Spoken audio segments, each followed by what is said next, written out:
The silence that followed the gunshots was deafening. It was supposed to be an ordinary evening in Superior, a small town where drama usually meant someone's dog barking too late at night or a flat tire on Main Street. The Four Aces bar sat on the edge of the highway like a forgotten postcard, its neon sign flickering faintly in the darkness. Locals often gathered there to blow off steam, drink a few beers, and pretend the world beyond the Montana pines didn't exist. But that night, nothing about Four Aces was ordinary. The police report would later note that the call came in shortly after closing time. A woman's voice, panicked, almost incomprehensible. "There's blood. Two people. Someone's been shot. Please hurry." The dispatcher had to ask her to repeat it twice. First responders arrived to find the scene in disarray. A few bar stools overturned. One glass shattered near the jukebox. Blood pooled beneath the counter where two bodies lay in eerie stillness.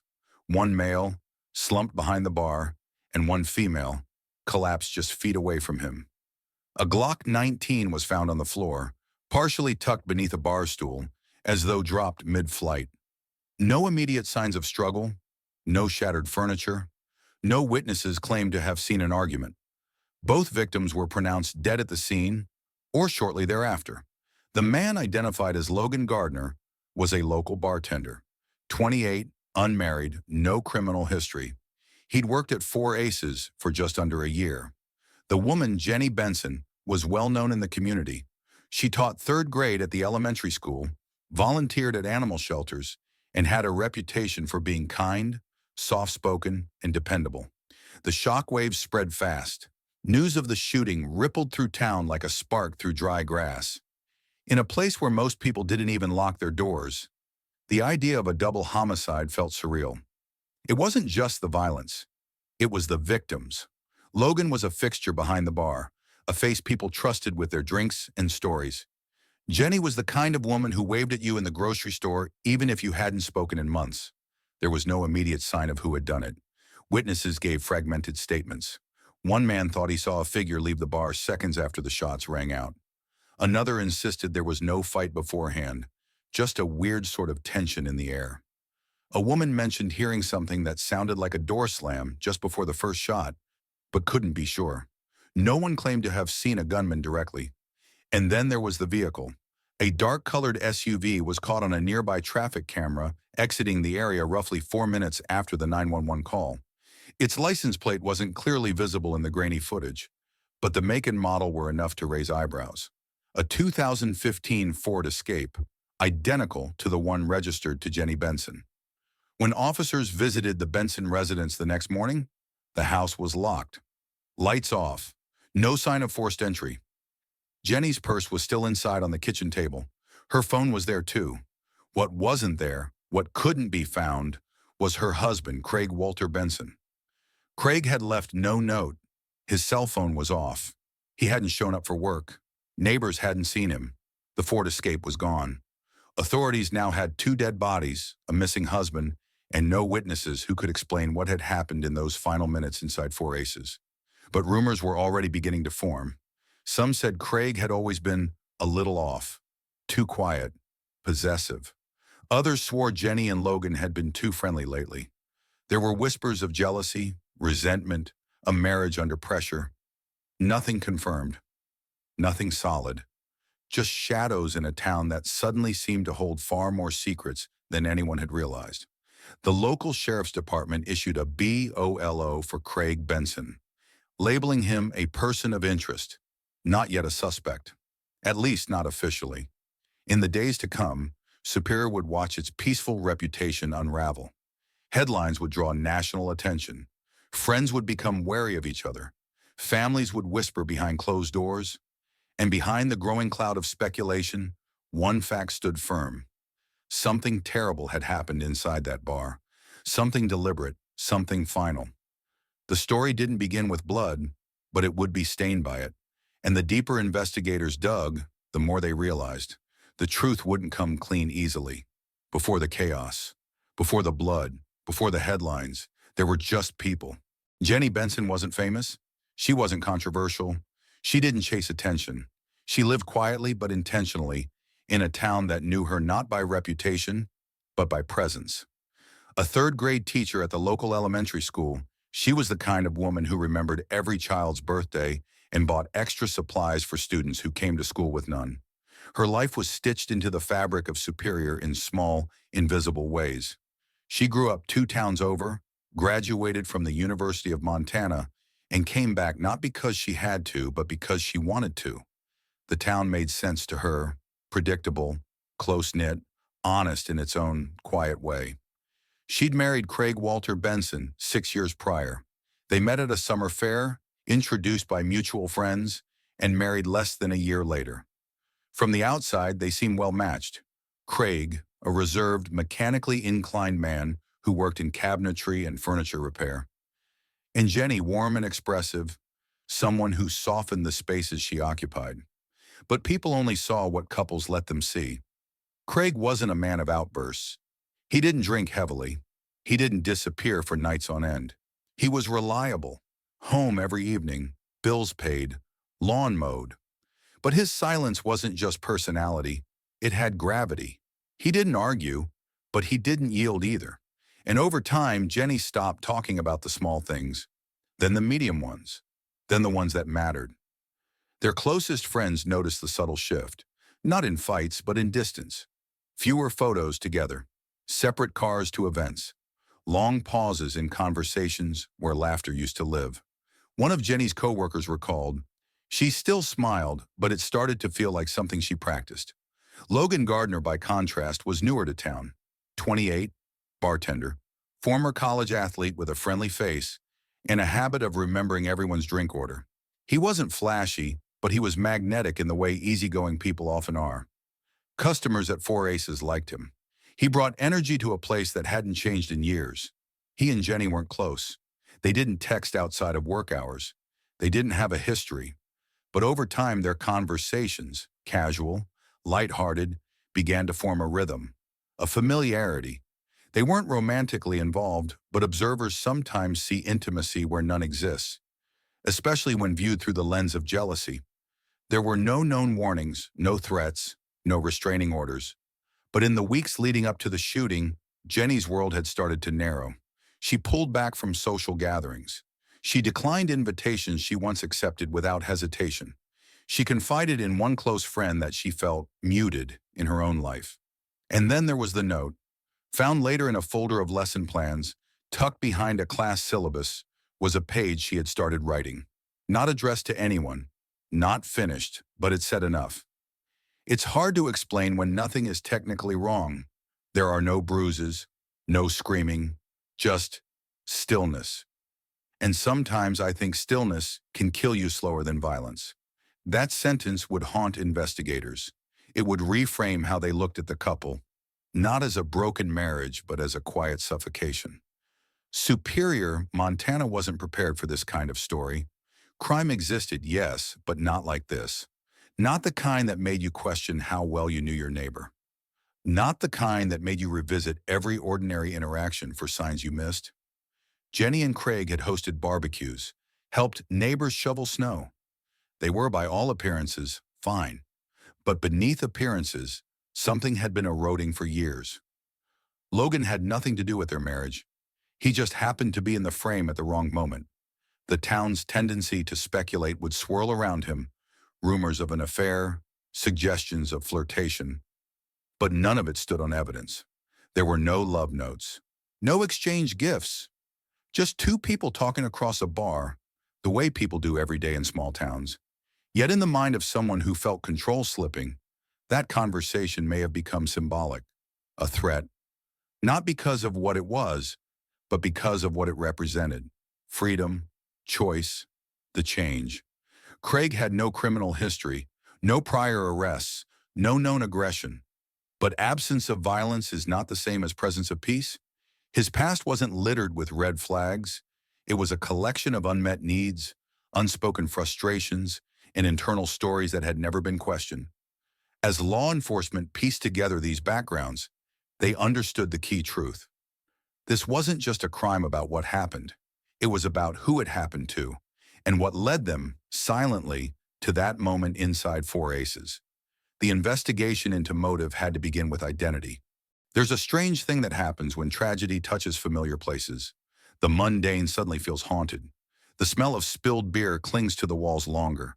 The echo of laughter seems out of place, and silence, where once there was music, becomes a heavy presence. Four Aces had always been a fixture in Superior, Montana. Locals knew it for its stiff drinks, late-night pool games, and worn-down jukebox that hadn't changed its playlist in over a decade. It was the kind of place where Friday nights meant three things: cheap whiskey, predictable company, and the comforting illusion that life didn't change much around here. But on that night, something broke inside the walls of Four Aces. Something irreversible. The investigation team from the county sheriff's office arrived early, before the sun crested over the pine ridges. The crime scene was sealed. Inside, the bar was dim, save for the forensic floodlights set up to document every inch of evidence. The floor was still sticky from drying blood. A faint imprint of a boot near the counter was already flagged. On the wooden bar surface, two untouched glasses of beer sat next to a small dish of peanuts, forgotten in the chaos. Detectives began their reconstruction of the final hours. According to surveillance footage retrieved from the security cameras mounted near the ceiling, though partially obstructed by a flickering overhead light, Jenny Benson and her husband had arrived shortly before closing. It wasn't unusual. They'd been seen there several times before. Staff described them as quiet, sometimes distant from each other, but never argumentative. On this particular night, Jenny wore a dark blue sweater and jeans. Her hair was pulled into a loose bun. She smiled as she walked in. The bartender, Logan Gardner, greeted her with a nod, already pouring her usual drink. Craig Benson entered just behind her. Tall, quiet, often stoic. He didn't exchange pleasantries with Logan. He never really did. Witnesses later said the tension between the two had always been unspoken but thick, though no one had expected it to ever escalate beyond awkward silence. The couple sat at a corner table. The footage showed them speaking, Jenny gesturing occasionally, Craig leaning back with arms crossed. No audio, but their body language told a story. Jenny leaned forward more than once, as if pleading. Craig rarely looked her in the eye. Roughly 30 minutes passed. At some point, Craig stood and exited through the front door. Cigarette break, someone guessed. He didn't speak to anyone on the way out. Jenny moved to the bar shortly after. The timestamp read 1:46 a.m. She walked over to Logan. The two exchanged a few words, brief but casual. Logan refilled her glass. Jenny laughed at something he said. Her body was relaxed, comfortable. Then came the critical moment. At 1:48 a.m., the camera caught the door swinging open again. Craig re-entered, stepping back into the dim light of the bar. He paused near the entrance, just inside the door. His posture was rigid, left hand in his jacket pocket. The camera flickered briefly, then cleared. At 1:49 a.m., gunfire. The video caught the eruption of panic.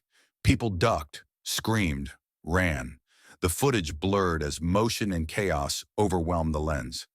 Within seconds, Logan Gardner fell behind the counter. Jenny Benson dropped just feet away. The killer was gone before anyone could register what had happened. Investigators combed through the rest of the footage, but no additional angles revealed a clear image of the shooter's face. Witness testimonies were equally fractured. Some heard 3 shots. Others swore it was 4. One woman said she saw a man with a dark jacket leaving through the side door, but her description was too vague to be conclusive. Later that day, police retrieved security footage from a neighboring gas station. A dark SUV, believed to be a 2015 Ford Escape, was seen pulling onto the main highway minutes after the shooting. The vehicle matched the one registered to the Bensons. It was enough for authorities to issue a statewide alert, but the most troubling element wasn't in what the cameras showed. It was what they didn't.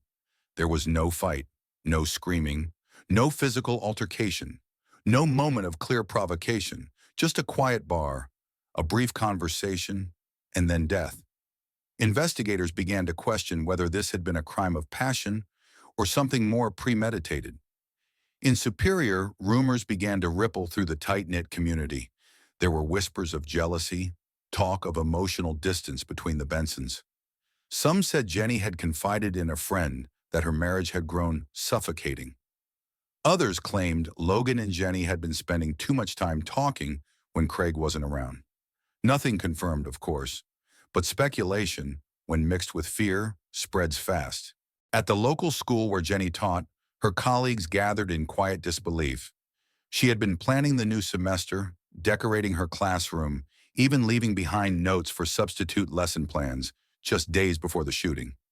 Nothing in her demeanor had hinted at fear or distress. If she had been in trouble, she had hidden it well. That same day, detectives recovered Jenny's phone from her purse at home. There were no threatening messages, no conversations that indicated she feared for her life. But there was one message sent just hours before the shooting, a voice memo never delivered. Its content was short, almost cryptic. "I think something's going to happen. I don't know how to explain it. Just, if anything goes wrong tonight, tell them I didn't mean for any of this." The message ended with silence, then a faint exhale. It sent chills down the spines of every investigator who heard it. In time, the questions would become clearer. Motives would begin to form. But at that point, with only fragments of information and no arrest made, the story remained incomplete. The shooter, still unnamed publicly, was now more than just a missing person of interest. He was the ghost in the machine, the figure caught in fuzzy video frames and half-remembered witness accounts.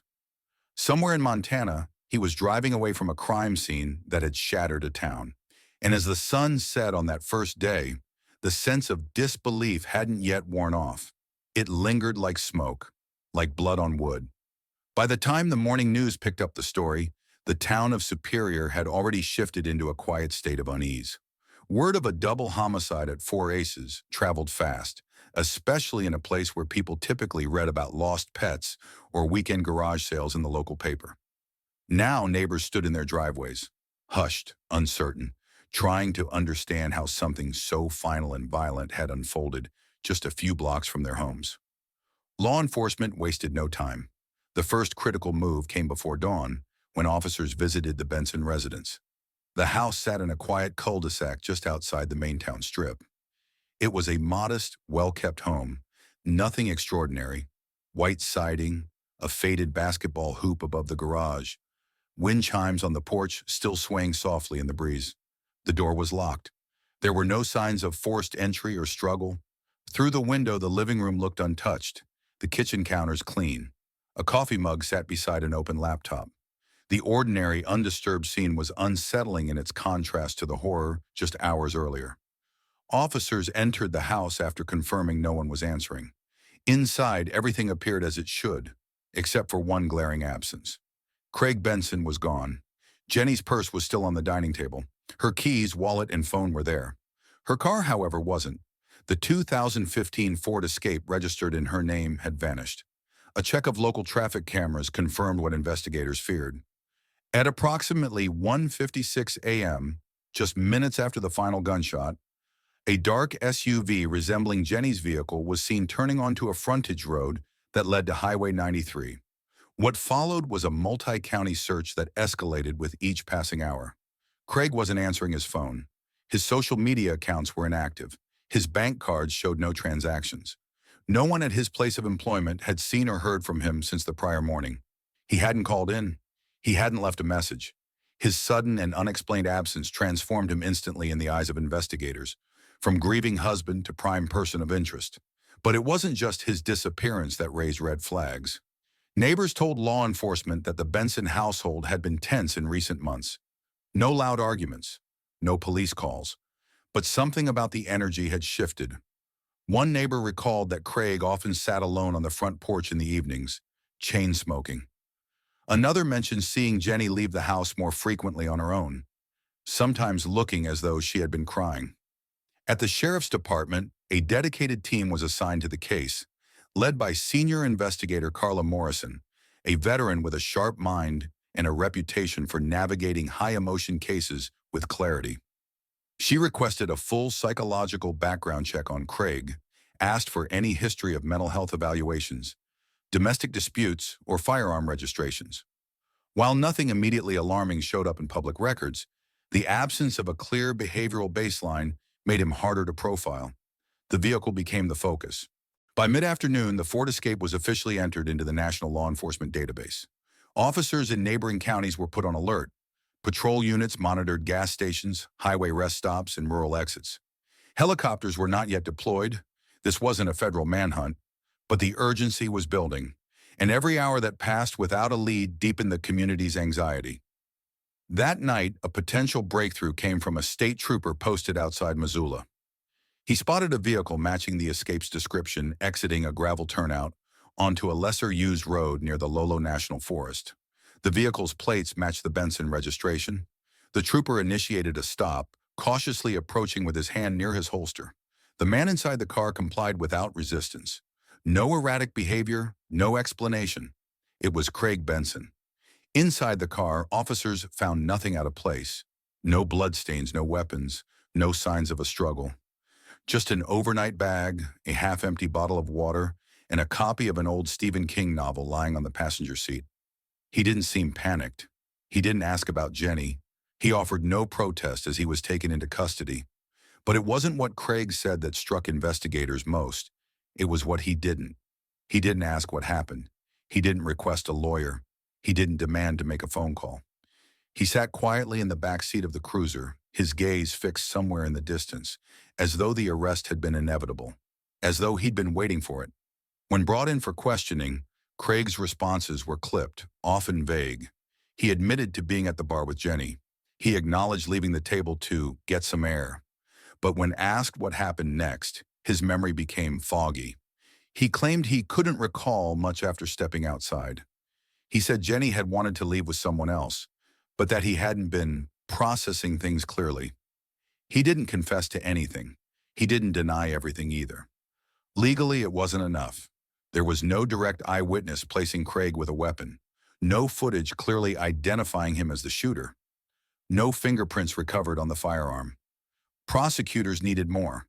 Investigators needed to build a case that was airtight, built not on speculation, but on evidence, patterns, and motive. That motive was starting to take shape. In the days following Craig's arrest, detectives interviewed friends, co-workers, and family members. A former co-worker recalled that Craig had once joked in an offhand way about having to keep a leash on Jenny when she talked to other men. Another neighbor mentioned that Craig had become withdrawn in recent months, rarely leaving the house except for errands or brief walks. But more telling was the slow revelation of Jenny's emotional state leading up to the murder. She had been talking to close friends about her marriage. She said she felt suffocated, that Craig had grown colder, more critical, that she no longer felt like her opinions mattered. And while she never expressed fear for her safety, the cumulative picture was one of increasing isolation and quiet resignation. It was here that the investigation began to pivot, not just from tracking a suspect, but from understanding what led to the bloodshed. Not every killer is a monster in the shadows. Some are built in silence, shaped slowly over years by unspoken resentment, bruised ego, and broken expectations. In this case, the unraveling of that psychological thread was just beginning. The front porch light at the Benson residence still clicked on every evening, programmed on a timer Jenny had set months ago. It illuminated an empty welcome mat, casting a pale glow over the silence that now lingered in the space where a family once lived. Inside, the smell of lavender still clung faintly to the living room curtains. The coffee mug left behind was still half full, its contents now long stale and cold. It was a house paused in time, interrupted by tragedy. For investigators, it was a place heavy with unanswered questions. 2 days after Craig Benson's arrest, a team from the county sheriff's office returned to the house. Not for a forced entry, but for a deeper examination. The first sweep had covered obvious ground: points of access, electronic devices, signs of a break-in, or any evidence of planning. But this visit was more forensic in nature. Detectives were looking not for blood or fingerprints, but for insight, a roadmap to motive. The kind of clues that lived in diaries, private notes, emails, internet history. Those quiet details of a person's inner world that rarely reached the surface until it was too late. In the corner of the bedroom closet, beneath a stack of old photo albums and neatly folded blankets, they found a small box. Inside were several journals, each worn at the edges. The entries began innocuously. Notes on daily routines, reflections on teaching, the occasional anecdote about a particularly clever student or a funny interaction in class. But as the pages continued, the tone shifted. Jenny had been writing more in the months leading up to her death. The entries became personal, introspective, and increasingly troubled. One line, dated just 6 weeks before the shooting, read, "Sometimes I feel like I'm being erased slowly, not violently, just invisibly." Another, more recent, "He used to listen when I spoke. Now it's like every sentence I say is a battle for permission." There were no allegations of physical abuse, no mention of fear for her safety, but the emotional isolation was undeniable. Jenny's writings painted a portrait of a woman who felt increasingly confined, locked in a life that had grown quiet and cold. She spoke of a sense of vanishing autonomy, of living in a home where conversations had turned into landmines, where comfort had been replaced by caution.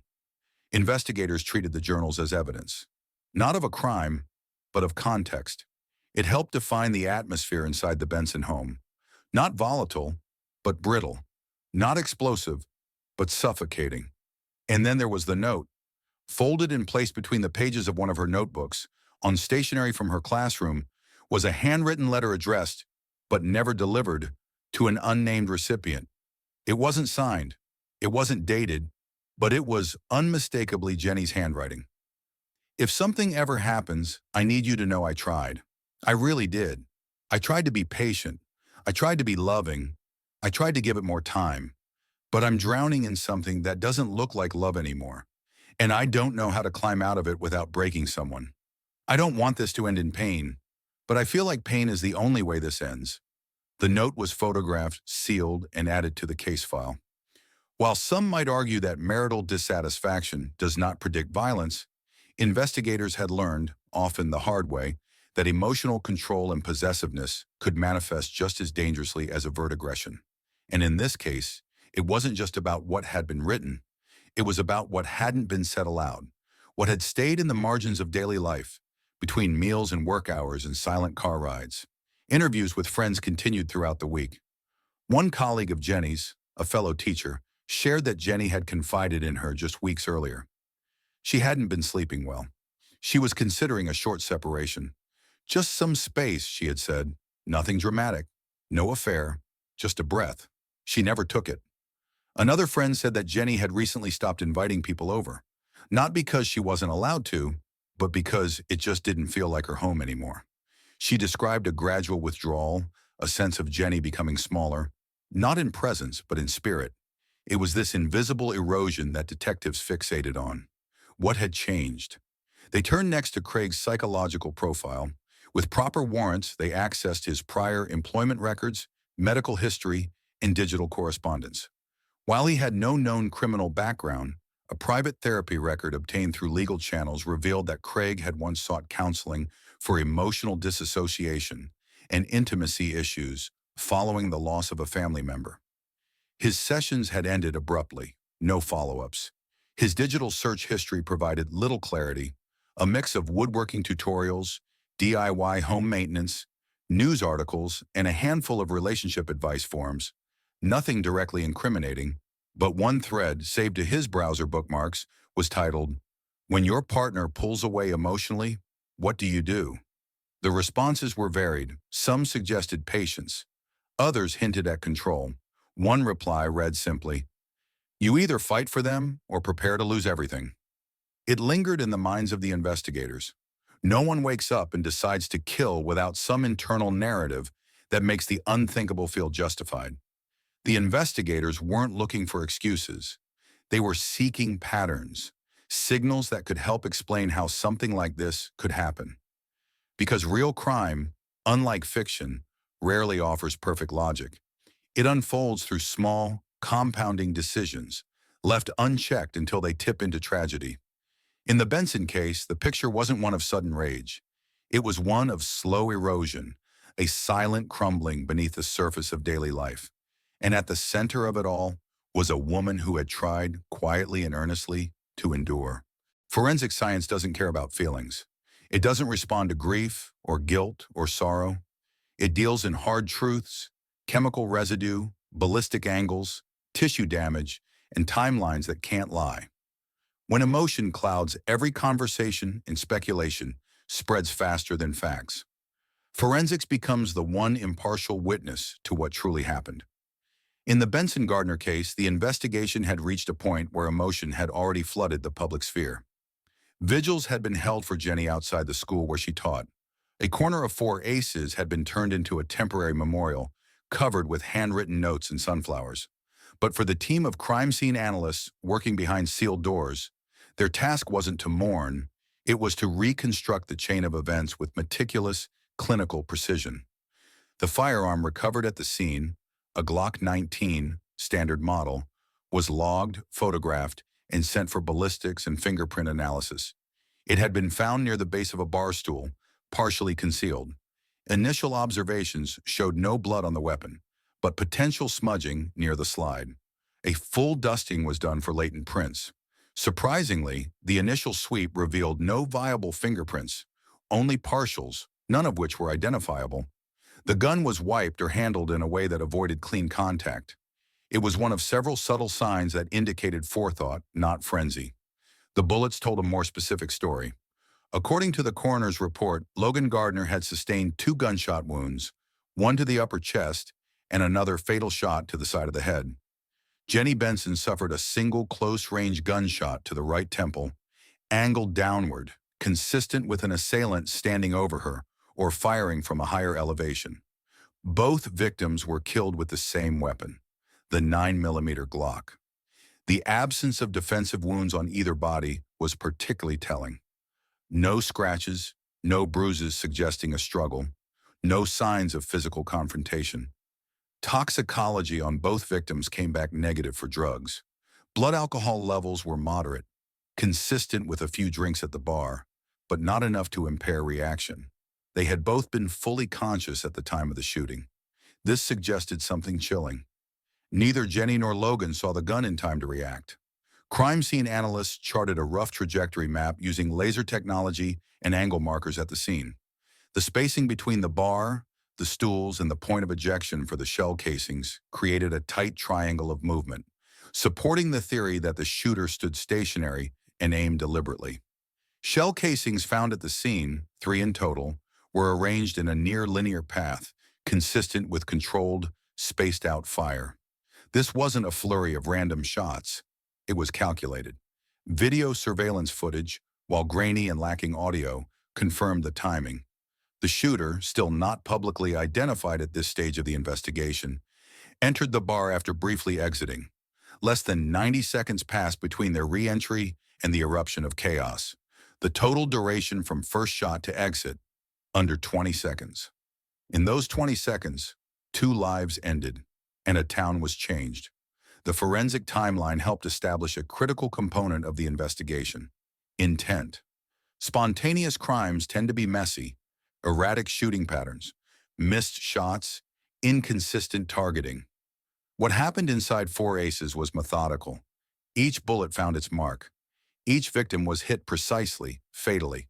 The question that loomed now was motive, not in the abstract emotional sense, but in the prosecutorial one. Investigators needed to prove beyond a reasonable doubt that the act was premeditated. Forensic science again helped draw the line. The gun, as it turned out, had been purchased legally, but not by Craig Benson. Records showed that Jenny herself had bought the weapon over a year prior.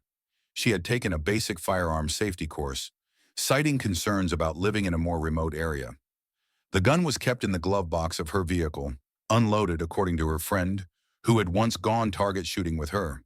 What hadn't been determined yet was whether Jenny had any knowledge that the weapon had been loaded on the night of her death. Investigators pulled surveillance footage from a gas station adjacent to the bar's parking lot. One camera, pointing toward the rear of the building, caught a shadowy figure approaching a vehicle, believed to be Jenny's Ford Escape. Around the time that Craig had stepped outside for a cigarette, the timestamp matched. It was a small detail, but one that anchored a working theory. Craig, during that window, accessed the vehicle, retrieved the gun, and returned. The theory gained weight when the forensic techs uncovered trace DNA on the gun's magazine. It wasn't a full sample, too degraded, but consistent with male epithelial cells. The magazine itself had been inserted cleanly. No prints, no blood, just the sterile efficiency of someone who knew what they were doing. The casing from one of the rounds bore a minute scratch along the primer base, matching the feeding ramp of the Glock recovered at the scene. Test fires confirmed that all bullets were discharged from that weapon. In court, this kind of evidence becomes the backbone of a murder case. Emotional testimonies might sway a jury, but science cements a narrative. The absence of Jenny's DNA on the firearm, coupled with the trajectory analysis and physical positioning of her body, undermined any defense strategy claiming the weapon had been in her possession. This was not a suicide, not an accident. It was a double homicide executed swiftly and without resistance. Detective Carla Morrison, reviewing the final forensic file, scribbled one note in the margin of the crime scene reconstruction: purpose, not panic. It was a line that would later be echoed by prosecutors in the courtroom. While investigators continued piecing together the human motivations, jealousy, fear of abandonment, resentment, the hard data was doing its own quiet work. In every detail left behind, every casing, every blood spatter, every camera angle, there was a silent testimony. Crime scenes don't speak in words, but they never stop telling the truth. Interrogation rooms are rarely dramatic in the way Hollywood scripts them. There are no slammed fists, no theatrical lights swinging from the ceiling. Instead, they hum with quiet tension. The most powerful tool isn't intimidation, it's silence. The weight of it, the way it sits between words waiting to be broken. When Craig Benson was brought into the county interrogation suite for his second formal interview, the team already had a timeline, a weapon, and enough forensic data to solidify their direction. What they didn't have, at least not yet, was his version of the truth spoken aloud. Not deflection, not vagueness, a declaration of intent, a rationale no matter how warped. The man who entered the room that morning wasn't disheveled. He wasn't weeping. He wasn't angry. He looked like someone at the end of a long internal calculation. Neat shirt, calm demeanor, eyes glassy but alert. He sat down with a kind of stillness that unsettled the room more than any outburst might have. There was no restraint on him. He wasn't under arrest yet, only being questioned. The formality of the law still gave him the illusion of freedom. Detective Carla Morrison had reviewed hundreds of hours of suspect interviews over her career. She believed in patterns.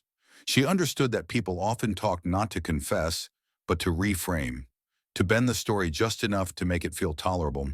Her job wasn't to force truth, but to excavate it, carefully, patiently, like brushing dirt from fragile bone. She started simple. Craig acknowledged again that he had been at the bar.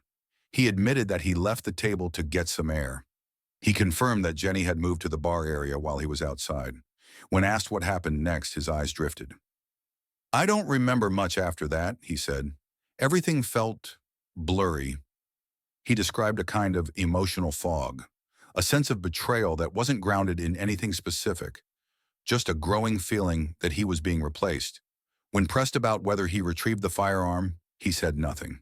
When asked if he saw Jenny speaking to Logan Gardner, he nodded once but didn't elaborate. His language was abstract. He talked about losing ground in his marriage, about not being enough. He didn't mention love. He didn't mention jealousy. But his phrasing betrayed a deeper fracture, one rooted in control, identity, and the fear of becoming invisible. The interview stretched over 3 hours. No confession was offered, but through the pauses, through the careful avoidance of key questions, a narrative took form, not of an impulsive outburst, but of a man quietly spiraling under the weight of unspoken resentment. When he was finally asked, point blank, "Did you shoot Jenny and Logan?" He didn't shout. He didn't cry. He said, "I don't think I was really there anymore." That sentence was logged, and while it wasn't an admission in the legal sense, it became a cornerstone of the prosecution's framing of the case. It suggested detachment, dissociation, but it also implied agency, a separation from conscience, not from action. In the days that followed, media coverage intensified. News outlets picked up the story, headlining it as a love triangle homicide, despite no evidence that Jenny and Logan were romantically involved. The public, hungry for scandal, began to spin their own narratives. Forums lit up with theories. Was it jealousy? Was it rage? Was Craig mentally unstable? Was Jenny preparing to leave? Some threads were accurate, many were not. The prosecution team, meanwhile, began assembling its case. They worked methodically. Timelines, text messages, weapon trace, psychological context. The foundation was solid, but they understood something crucial. In a courtroom, logic alone doesn't win hearts. Jurors are people. People want to understand motive. They want to know why. To fill that gap, the team turned to behavioral experts, psychologists who specialized in domestic control and relational violence. They provided insight into emotional patterns not typically visible to outsiders. One expert described what she called coercive fragility, a behavior pattern in which an individual, often male, feels his identity is defined by his ability to be needed. When that perceived need dissolves, he unravels. Not with noise, but with eerie calm. The term would later appear in court documents. The prosecution chose not to pursue the death penalty. They believed this was a case of preventable emotional breakdown turned fatal. Instead, they prepared for a sentence that would ensure Craig Benson never saw freedom again. Outside the legal process, the emotional toll was deepening. Jenny's family struggled with grief complicated by confusion. How had they not seen the signs? How could they reconcile the man who joined them for holidays with the figure now at the center of a murder case? Logan Gardner's parents were quieter. They grieved in private. Logan had no involvement in the relationship drama. He was collateral, caught in the wrong place at the wrong moment. His death became a footnote in most articles, but for his family, it was a rupture that would never close. In small towns like Superior, cases like this don't end with an arrest. They echo.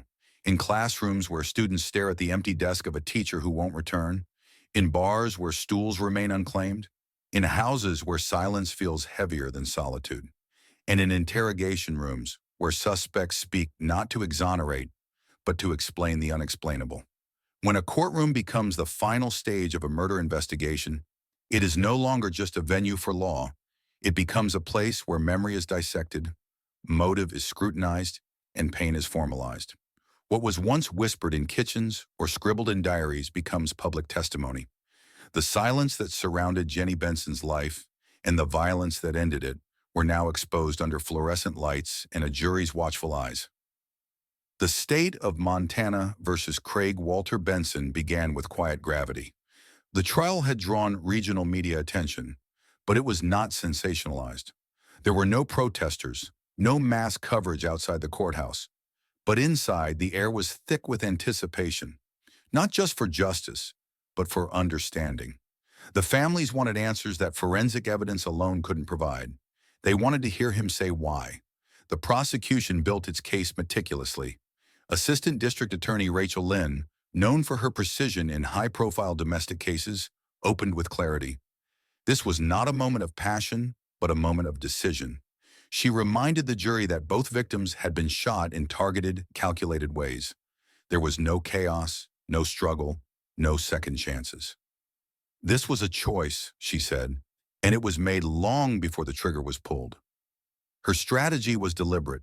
She didn't dramatize.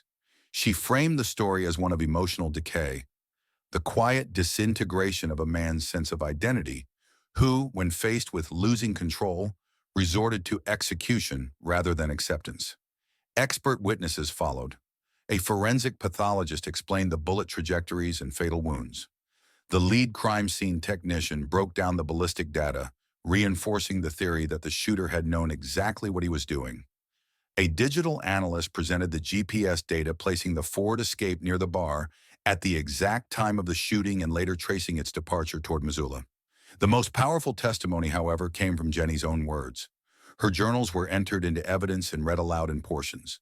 The entries were not dramatic. They were quiet reflections, tinged with sorrow, and laced with fear of being erased. One passage, dated just a few days before her death, was particularly haunting. I miss the version of him that let me laugh. Now I feel like I'm apologizing just for breathing too loud. There was no outburst in the courtroom, just stillness, the kind of collective pause that grips a room when truth arrives unannounced. On the defense side, Craig Benson sat composed, expression unreadable. His attorney, public defender Mark Collier, had chosen a defense rooted in diminished emotional capacity, not insanity. He argued that Craig had not planned the murder, but had suffered an emotional break triggered by fear of abandonment and psychological deterioration. He highlighted Craig's counseling history and the absence of prior violence. This was not a man seeking to destroy, Collier said. This was a man who had lost his ability to process what was happening around him. But the evidence didn't support confusion. It supported deliberation. The prosecution responded with a timeline of events, drawing sharp contrast between opportunity and intent. They showed how Craig had exited the bar, retrieved the weapon, and re-entered without confrontation. There was no moment of chaos, only the cold, deliberate steps of someone who had already decided what needed to be done. Witnesses filled in the emotional landscape. Friends of Jenny described a woman trying to find herself again. A teacher, a sister, a woman who had loved but had reached a breaking point. One colleague recalled how Jenny had once said, "Sometimes it feels like I'm living in a shadow, and I'm not sure whose it is." Logan's family spoke only briefly. His mother's voice broke as she held up a photo of her son, smiling behind the bar. "He didn't even know he was in danger," she said. "He was just doing his job." Midway through the trial, surveillance footage from the bar was played. It showed Jenny smiling at Logan. The image froze before the shooting, capturing what would become the last known moment of her life. It was a small moment, a smile, nothing more. But for the prosecution, it symbolized what Craig had seen, a gesture interpreted as betrayal, when in truth it was only kindness. Closing arguments brought no surprises, but left heavy echoes. The prosecution reminded the jury that control is not love, and that the absence of physical abuse does not equate to safety. Jenny wasn't killed in a fit of rage, Lynn said. She was killed because she wanted to live on her own terms, and someone decided she didn't have the right to. The defense, meanwhile, asked for compassion, not absolution, but understanding. "You are not asked to like what happened," Collier told the jury. "You're asked to consider how it happened." The jury deliberated for less than a day. The verdict, guilty on 2 counts of deliberate homicide. The sentencing would come later, but for many the word guilty brought little closure. It couldn't undo what had been done. It couldn't bring back Jenny or Logan. It couldn't mend the lives quietly shattered in the aftermath. In the days that followed, the town of Superior returned to something resembling normalcy. But it was a different kind of quiet now. Not the peaceful stillness of a small town, but the wary silence that follows trauma. At the school, Jenny's classroom remained closed for the semester. At 4 Aces, the bar reopened, but the seat where Logan used to stand was left empty, a quiet tribute unannounced. This was no longer a story about a crime. It had become a lesson on emotional erosion, unchecked possessiveness, and the thin line between love and control. It was a case that didn't just end in death. It ended in understanding how dangerous silence can be. When the verdict was read, the courtroom didn't erupt. No gasps, no sobs, no shouts of relief or rage. Just silence. The kind that follows an earthquake, when everything has already collapsed, and all that's left is the dust. Craig Benson showed no visible reaction. He stood motionless, as if the weight of his sentence hadn't quite reached his bones. The judge announced the penalty. 140 years in prison without the possibility of parole. 2 lives taken, 2 lifetimes erased, 1 man condemned to carry their absence. But courtrooms don't bury people. Communities do. In the weeks following the trial, life in Superior returned to a rhythm, but not the same one it once knew. There were no celebrations, no declarations of victory, because justice in its most clinical form doesn't bring resolution, it brings definition. It tells people what happened, not why they'll feel the emptiness for years to come. Jenny's funeral was held in the school auditorium where she had once hosted spelling bees and holiday concerts. Hundreds came, former students, colleagues, neighbors. Her mother read a passage from one of Jenny's journals, not about the sadness, but about the hope. Jenny had written, "If I ever start over, I want to find a place where my name doesn't echo back to me like a stranger's voice." It was read with tears, not as a eulogy, but as a promise to remember who she truly was. Not a victim of violence, but a woman who once dreamed of finding herself again. Logan Gardner's memorial was more private. His family declined interviews. They didn't want his name attached forever to a tragedy he hadn't chosen, but his photo remained on the wall behind the bar at Four Aces, framed between neon beer signs. A quiet reminder of someone who brought people together without ever asking for attention. The sentencing hearing itself revealed little new. Craig declined to speak. He did not apologize. His defense team cited ongoing psychological evaluation, but the judge noted that mental fragility did not excuse conscious action. The state didn't seek vengeance, they sought permanence, and they got it. But perhaps the most lasting testimony came not from a courtroom, but from the spaces the victims left behind. In Jenny's classroom, her fellow teachers gathered one weekend to clean and prepare it for the next year. They found small things that hadn't been touched. Lesson plans with smiley faces doodled in the margins, a sticky note on her desk that read, "Don't forget, you matter." It wasn't meant for her students. It was a note she'd written to herself. Her best friend kept it. There were no documentaries made about the case, no dramatized retellings. Just this, a teacher, a bartender, and a husband whose grief, left untreated, turned inward until it broke outward. The Benson house was eventually sold. The new owners repainted the walls, replaced the porch light, but neighbors said the wind sounded different around that house for a while, like it carried something that hadn't quite let go. And Superior learned something too, not just about domestic violence or the quiet signs of emotional control, but about silence itself.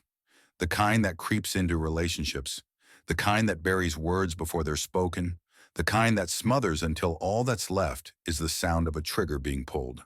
In law enforcement circles, this case became a point of reference, not because of its brutality, but because of its subtlety. The slow build, the missed chances for intervention, the journals, the smile at the bar, the split-second decisions that changed everything. To this day, one quote from Detective Carla Morrison remains on the case file's final report. "This wasn't about snapping, it was about sinking, and no one saw the bottom until it was too late." And that's how it ended. Not with a twist, not with a mystery solved, but with a truth too heavy for any one person to carry. A truth that lives in empty classrooms, silent bars, and the spaces between people who forget to ask each other, "Are you okay?" and mean it. Thank you for watching our video. Please subscribe, follow us, and leave a comment. It truly helps us keep bringing you gripping and thought-provoking true crime stories.